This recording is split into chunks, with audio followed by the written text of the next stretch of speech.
malam pemirsa Metro Timor. Hari ini bertepatan tanggal 1 Juni, kami dari Metro Timor berkesempatan mewawancarai salah satu tokoh politik di Nusa Tenggara Timur, Bung Yosi Asafa, selaku Ketua Dewan Pimpinan Wilayah Partai Rakyat Adil Makmur. Sekretaris Wilayah Partai Rakyat Adil Makmur. Jadi mungkin dalam beberapa waktu ke depan kita akan berbincang dengan Bung Yosi soal profil partai dan perkembangan partai dan perkembangan politik ya di Nusa Tenggara Timur. Oke, mungkin Bung Yosi perkenalkan diri karena di kalangan aktivis pasti banyak yang kenal, cuman untuk masyarakat umum mungkin ada yang kenal, ada juga yang belum kenal. Baik, Bung Iwan, pertama-tama terima kasih buat rekan-rekan media Metro Timor yang sudah bersedia memberikan kami ruang untuk berdiskusi dalam acara podcast malam ini. Saya sendiri nama panjangnya Yosef Sudarso Asafa. Basic politiknya saya berlatar belakang sejak awal di aktivis mahasiswa sejak tahun 2007, terus ditugaskan sebagai organizer di organisasi rakyat, Serikat Rakyat Miskin Indonesia, yang sekarang sudah berubah nama menjadi Serikat Rakyat Mandiri Indonesia. Terus setelah itu saya dipercayakan teman-teman untuk memimpin Partai Rakyat Demokratik PRD di Nusa Tenggara Timur sejak tahun sekitar 2010.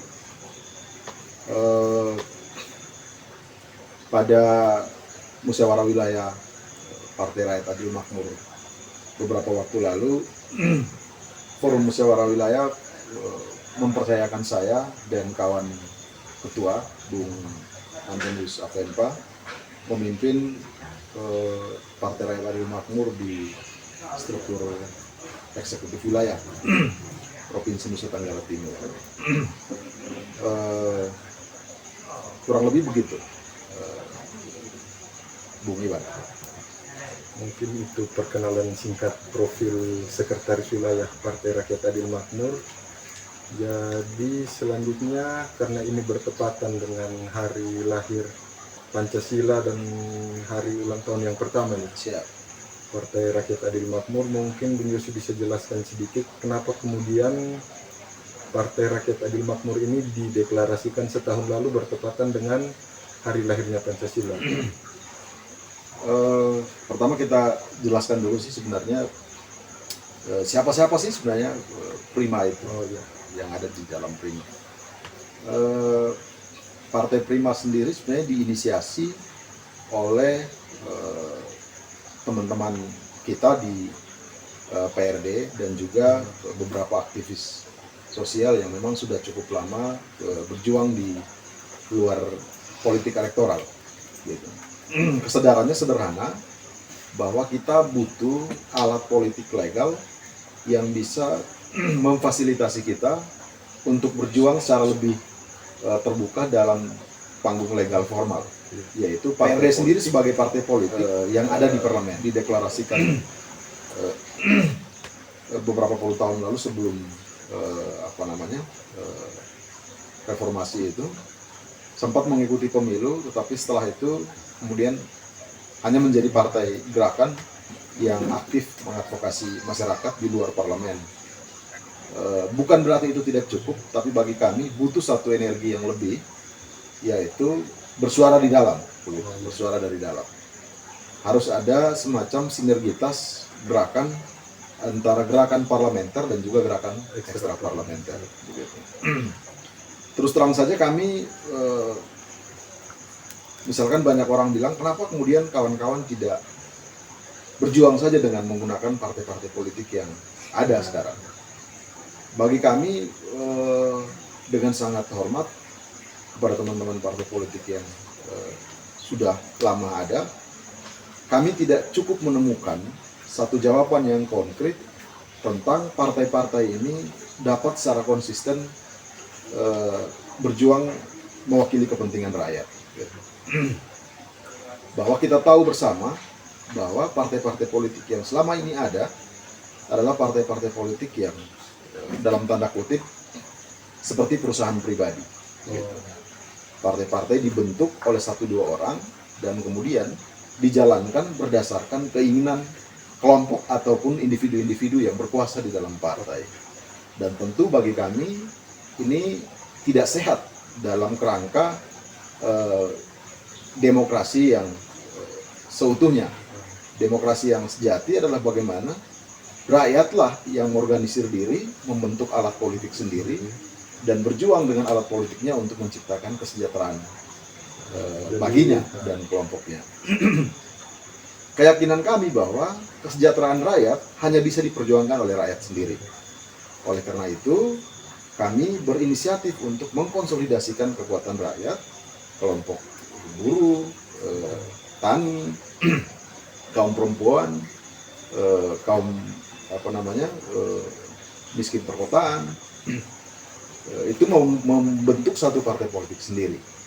Dan jawabannya adalah Prima itu sendiri. Terus terang saja bahwa Prima ini, yang menginisiasi Prima ini adalah kawan-kawan dari latar belakang itu. Latar belakang rakyat sendiri. Karena memang dari, kalau misalkan kita lihat komposisi pengurus dari pusat sampai dengan daerah, tidak ada orang yang sangat luar biasa, tidak ada konglomerat yang ada di situ.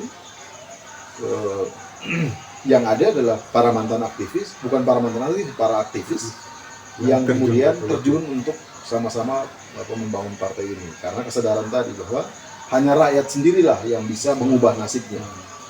Jika itu adalah politik, maka hanya rakyat sendirilah yang berkesempatan untuk bisa membangun alat politiknya dan berjuang dengan alat politiknya sendiri. Bagi orang banyak ini sesuatu yang mustahil, impossible. Tapi bagi kami, sepanjang kesadaran rakyat itu ada bahwa mereka ini selama ini terpinggirkan, maka rakyat akan dengan sendirinya mengorganisir diri untuk membangun alat politiknya, alat perjuangannya. Dan itu terbukti. Walaupun belum diukur secara konkret dalam proses pemilu, tetapi ukuran sederhana tentang perkembangan partai yang kami bangun ini, yang adalah partainya rakyat ini, karena memang isinya adalah rakyat-rakyat biasa semua, itu mengalami kemajuan cukup signifikan. Per hari ini 1 tahun Prima dibangun, kita sudah terbentuk 490 sekian kabupaten, sudah melebihi 75%, sudah melebihi 75% standar syarat minimal kabupaten. Dan juga rata-rata pembentukan struktur kecamatannya sudah hampir di atas 50% secara keseluruhan, dari pusat sampai dengan di daerah, dari seluruh provinsi terutama.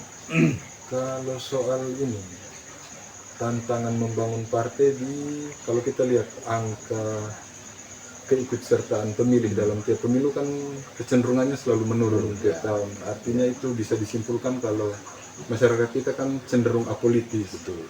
Nah, tantangan itu bagaimana kira-kira Prima menjawab itu, khususnya ya di NTT lah. Ya. Memang kita tidak bisa menyangkali aspek sejarah bahwa proses depolitisasi selama kurang lebih 32 tahun di bawah rejim Orde Baru, plus ditambah lagi politik borjuasi yang diperkenalkan dalam bentuk praktek oligarki politik di Indonesia selama kurang lebih beberapa tahun setelah reformasi ini, praktis tidak memberikan jawaban yang cukup konkret terhadap persoalan rakyat yang rakyat hadapi. Oleh karena itu, sikap apolitis rakyat itu memang jawaban atas ketidakberhasilan politik oligarki ini menjawab kebutuhan mereka, sehingga mereka menganggap bahwa memang politik adalah tempatnya para elit, bukan tempatnya rakyat. Iya. Karena memang praktek selama ini politik adalah ruang para elit untuk berekspresi dan memanfaatkan ruang politik untuk mengeksploitasi rakyat. Kami sadari itu. Oleh karena itu, kami mendorong secara terbuka kepada rakyat bahwa kita mau tunggu sampai kapan, gitu. Mau sampai kapan kita terus menyerahkan nasib kita kepada para elit yang terus mengeksploitasi kita. Pemilu akan terus berlangsung. Setiap 5 tahun akan selalu ada pemilu. Dan kalau misalkan kita absen dalam ruang itu, maka kondisinya akan terus berulang. Terus akan berulang, gitu. Bagi kita yang sadar akan itu, pilihan kita cuma satu. Kita harus memutuskan mata rantai ini. Iya. Dengan apa? Dengan membangun sebuah antitesi politik. Antitesa politiknya adalah membentuk kekuatan politik yang anti terhadap oligarki politik. Apa itu? Yaitu alat politiknya rakyat sendiri. Gitu. Memang kendala yang kita hadapi cukup banyak. Gitu. Yaitu satu yang tadi kita diskusikan adalah memang tingkat kesadaran rakyat yang masih rendah. Tapi bagi kami itu adalah modal yang bisa kita pakai untuk mengajak rakyat berpolitik. Bahwa kalau misalkan kita punya solusi terhadap persoalan rakyat, maka rakyat akan dengan sukarela mengikuti kita untuk berpolitik. Jadi bisa dikatakan kalau Prima ini partai milik semua rakyat. Kurang lebih begitu. Berbeda dengan misalkan contoh, kita nggak usah nyebut partai ya. Ada partai yang waktu turun ke masyarakat ditanya, ini partainya siapa? Betul. Nah misalkan kalau Prima dihadapkan dengan pertanyaan seperti itu, kira-kira Betul. penjelasan dari Prima sendiri bagaimana? Situasi ini kita terus terang kita dapati. Gitu. Kita tahu bahwa memang ini kan sebenarnya cermin dari partai politik yang selama ini dikelola seperti perusahaan. Gitu. Oleh karena itu, ketika perusahaan ini ditanya siapa pemiliknya, jawabannya pasti selalu siapa bosnya, gitu. Siapa pemilik perusahaannya? Sama. Partai-partai selama ini dikelola seperti itu, sehingga selalu muncul pertanyaan itu yang ditanyakan oleh rakyat. Partai ini punya siapa, gitu. Nah, partai ini punya siapa? Jawaban kami sederhana. Gitu. Ya jawab, partai ini punya kita. Bukan punya siapa-siapa, punya kita. Kita itu siapa? Ya kita itu adalah kita semua yang terlibat dalam membangun partai ini dari awal.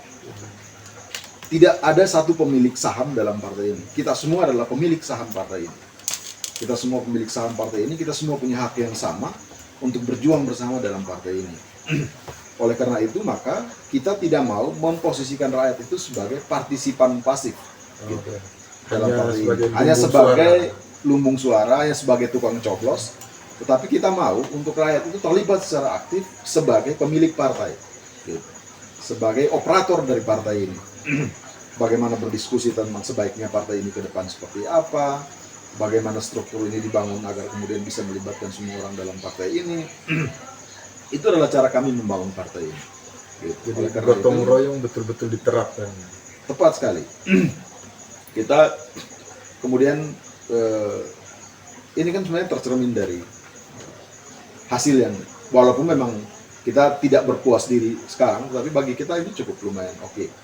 Karena apa? Dalam segala keterbatasan kita, saya cuma seorang wirausaha kecil, kawan ketua cuma seorang buruh toko, buruh kan? Ya, ketuanya buruh. Iya, kawan Anton Nius Avenpah yang pimpinan wilayahnya Prima NTT adalah seorang buruh aktif sebagai pekerja di salah satu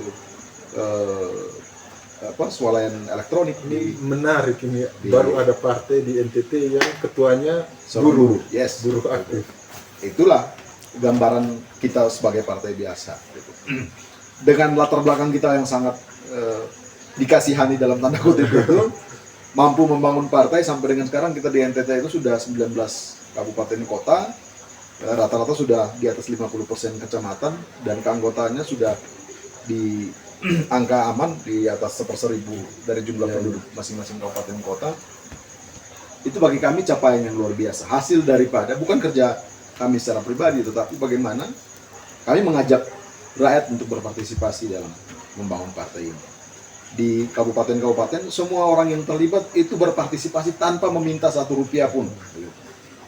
Berarti Prima ini selain gotong royong ingin memutuskan yang namanya money politik. Betul. Praktek oligarki politik ini kan selama ini kemudian mendistorsi rakyat dalam kesadaran yang kesadaran yang materialistik begitu. Ya. Bahwa mengukur politik itu adalah uang, sehingga orang terlibat dalam partai, pengurus partai, membantu membangun partai adalah uang begitu. Tapi yang kami lakukan itu kemudian terbalik dari itu. Kami mampu membuktikan bahwa membangun partai politik tidak harus dengan uang gitu. Karena apa? Modal kami adalah kesadaran rakyat dan latar belakang kami sebagai aktivis yang memang terlibat dalam partai dengan sebuah kesadaran yang penuh bahwa membangun partai itu adalah upaya untuk membangun alat perjuangan. Itu aja. Gitu. Oleh karena itu maka antusiasme banyak orang terlibat dalam Prima untuk membangun Prima di daerah-daerah itu adalah wujud konkret daripada kesadaran rakyat untuk mau berubah. Gitu.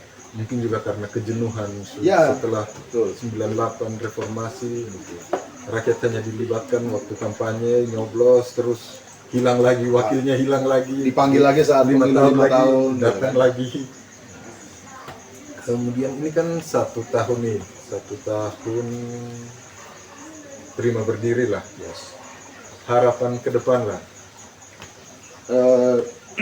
Tentu harapan kita yang paling sederhana yaitu kami mampu menembus tantangan awal. Tantangan awal ya kita tahu bahwa demokrasi kita di Indonesia ini kan kategorinya prosedural.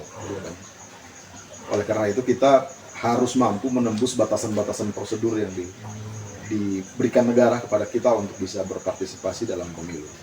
Yaitu syarat untuk bisa mengikuti pemilu, yaitu tahapan pendaftaran dan verifikasi partai politik yang rencananya mungkin akan dilakukan mulai bulan Agustus nanti. Prima yakin lolos? Dengan perkembangan partai yang cukup signifikan dalam tempo waktu yang cukup singkat ini, dan semangat para kader dan anggota dan simpatisan yang cukup masif hampir di semua daerah ini, kami sangat optimis bahwa Prima mampu untuk melewati tantangan awal, yaitu menembus batasan formal yang disediakan negara, yaitu syarat verifikasi partai politik nanti. Yang kedua yaitu tentu dalam pemilu nanti. Jika sudah lolos, maka tantangan berikut adalah bagaimana Prima mampu untuk mengutus rakyat-rakyat terbaik untuk mengisi struktur-struktur kekuasaan, baik itu struktur kekuasaan di legislatif maupun eksekutif. Karena itu adalah salah satu jalan yang harus kita ambil. Kita tidak saja mau mengikuti pemilu dengan sekadar hanya mau meramaikan, tetapi karena kesadaran kita adalah alat ini harus dipakai sebagai alat perjuangan politik, merebut kekuasaan untuk mendistribusikan kekuasaan kepada rakyat, maka target kita yang kedua adalah mampu untuk mendistribusikan para orang-orang terbaik, rakyat-rakyat terbaik yang ada di dalam Prima untuk bisa mengisi struktur-struktur kekuasaan tadi. Gitu. Dan tantangan yang kedua, yang ketiga adalah bagaimana mengolah kekuasaan itu. Ya, itu yang paling utama. Tidak saja sekedar menang, tetapi tantangan yang paling berat bagi kita adalah bagaimana mengolah kekuasaan yang sudah ada di tangan. Gitu. Kami yakin bahwa kami adalah rakyat biasa yang berpolitik dengan kesadaran bahwa politik adalah jalan pembebasan. Maka posisi kami ketika berkuasa, posisi kami adalah bagaimana mendistribusikan kekuasaan itu kepada rakyat banyak. Itu yang selalu jadi pertanyaan masyarakat kan, sebelum jadi janjinya segini, Ya. Waktu jadi ini Ya, betul. tidak seperti yang dijanjikan. Bagaimana Prima menjaga agar setiap rakyat yang dikatakan terbaik tadi Iya. setelah menempati posisi dalam tanda kutip berkuasa, Iya. bagaimana Prima menjaga kader-kader terbaiknya itu? Eh, Karena kita tahu kan Betul. cobaannya ya. Jadi seperti bagaimana kami membangun partai ini, basic kesadaran politiknya adalah partai adalah alat perjuangan. Oleh karena itu, bahwa tugas partai tidak semata-mata sebagai kuda tunggangan orang untuk berkuasa. Tugas partai adalah memfasilitasi kekuasaan untuk kepentingan rakyat. Para kader yang kemudian mengisi posisi-posisi kekuasaan, tugas partailah untuk menjaga mereka. Tugas partailah adalah untuk mengontrol mereka. Bagaimana partai yang diisi oleh kekuatan rakyat ini bisa memainkan perannya untuk mengontrol para kader yang ada di dalam. Kita akan membuktikan itu nanti. Kita akan membuktikan bahwa para kader yang kemudian lolos dalam parlemen, di legislatif maupun eksekutif, akan dikontrol secara sangat ketat oleh partai. Kita tidak main-main dalam memanfaatkan kepercayaan rakyat yang diberikan kepada kita. Kita membangun partai ini dengan berdarah-darah, dengan sebuah kesadaran yang konkret bahwa politik adalah alat perjuangan, maka sejatinya harus memanfaatkan politik sebagai alat perjuangan, bukan sebagai alat untuk merubah nasib. Merubah nasib orang per orang maksudnya gitu. terakhir nih, ada pesan untuk seluruh anggota dan kader di Nusa Tenggara Timur. Ya. Teman-teman semua, yang pertama selamat ulang tahun Partai Prima yang pertama. Kita sudah setahun berjuang. Tentu banyak suka, banyak duka yang kita dapati dalam proses perjuangan selama ini. Pesan kami adalah kita tetap setia di garis perjuangan, jangan patah semangat, jangan berkecil hati, tetap sing-singkan lengan baju. Kita menapaki jalan perjuangan ini dengan sebuah keyakinan penuh bahwa kita akan sampai pada tujuan dengan kemenangan yang gilang gemilang. Selamat ulang tahun buat partai kita. Kita berdoa dan bekerja, semoga apa yang kita cita-citakan bersama rakyat tentunya bisa terwujud dalam perjuangan kita ke depan. Mungkin gitu, Bu Iwan. Oke, terima kasih banyak waktunya Bung Yosi. Ini dalam rangka hari ulang tahun yang pertama Partai Prima, kami dari Metro Timur diberi seperti kesempatan yang sangat langka ini ketemu dengan sekretaris partai yang pengusaha, partainya rakyat biasa yang ketuanya katanya tadi seorang buruh aktif di Kupang. Siap. Jadi penasaran dengan ketuanya. Ya, kita berharap sewaktu-waktu kawan-kawan Metro Timur bisa juga memberi ruang bagi kawan ketua. Kalau bisa podcast langsung di lokasi tempat dia bekerja jauh lebih keren. Oke. Baik, sekian podcast kita malam hari ini. Sampai jumpa di podcast yang selanjutnya.